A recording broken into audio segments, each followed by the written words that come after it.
Hey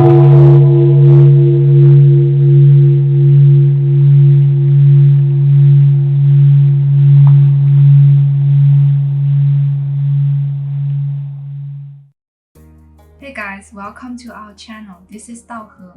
Recently, YiCheng has been invited to comment on the living conditions of Chinese who live abroad. Many of them often feel treated unfairly or find it challenging to merge into another culture, especially that of America or European countries. So we made this video to explore on the topic. Whether you are from China or you are of Chinese origin but you live in another country, I hope this video will help you in some ways.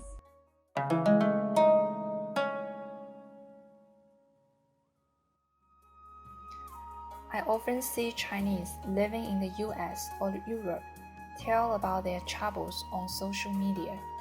It is hard for them to integrate themselves with local culture and feel a sense of belonging.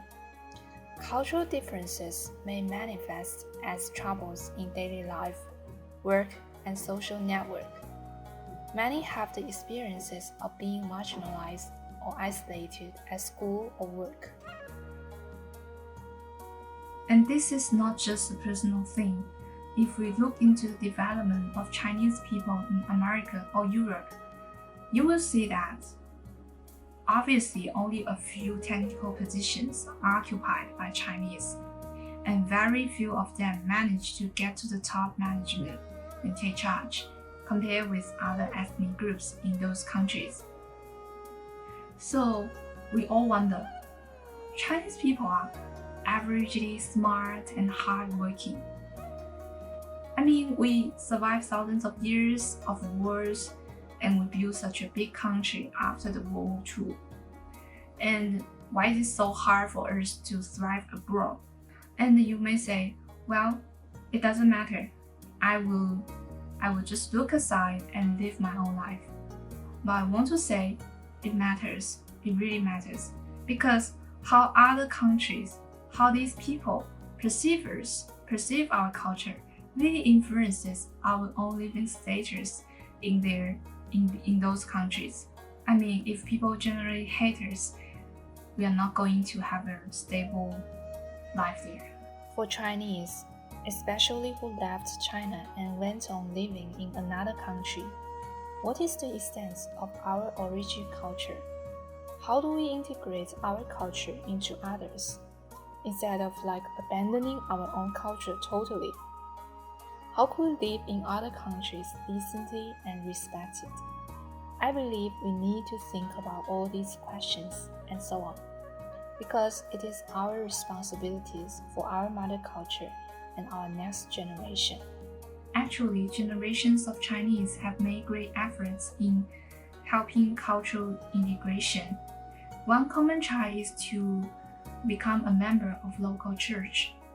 Young people who were raised in a more conservative culture may choose to explore sex freely and embrace sexual liberation. There are also people who continue to search in faith, such as Christianity, Buddhism, Tibetan Buddhism, Indian yogi, Taoism, and so on. Some people are like, well, since our culture is not accepted, not welcome here, we will just join them and accept their culture, become a member of them. So we are not going to judge if these efforts are correct or not, because they are all just different answers to a tough question. However, there are also some Chinese out there who take advantage of their own people and even bully them. There is even a joke on Chinese social media that says, if you live in another country, the biggest enemy you should be aware of is the Chinese, not other people, just the Chinese. This is so unbelievable, but it does happen and many people complain about it.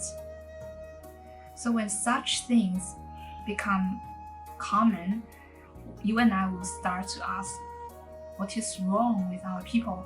and what is wrong with our culture to raise such people, you know?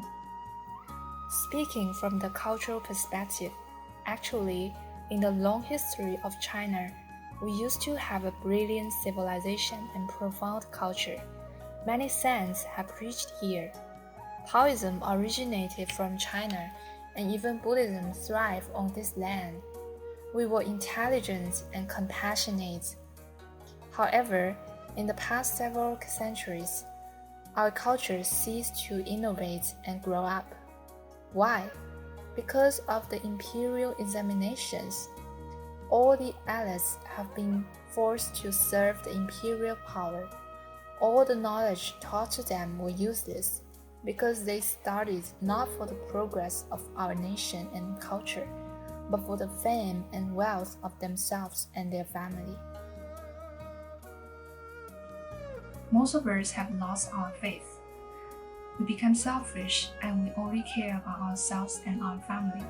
We always want to be the taker instead of the giver. And now so many Chinese go so far that money has been the only faith in their life. They don't care about other things. Meanwhile, we are so practical and tolerant. So when other people fought for a better society, we tolerated it. We tolerated the bad sides in our society. When other cultures are developing, ours have stagnated and even regressed. We forgot about all the teachings of the saints. We abandoned the cultural wealth and became disconnected with our mother culture. Even Confucian teaching became rigid. Take kneeling as an example. It was originally a way to esteem our teachers, our parents, and our saints. But later on, people were forced to kneel before the governors, which has reinforced a sense of inferiority. And this has great impact on our culture, even though kneeling has been abolished for many years. Many Chinese young people still have authority issues, and this is really related to such a culture. The flower of Chinese civilization withered. It was destroyed by autocracy.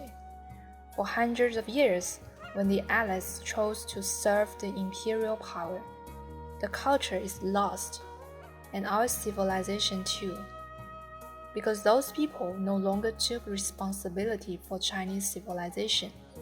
Even though they became rich or privileged, they wouldn't support people who tried to promote social progress.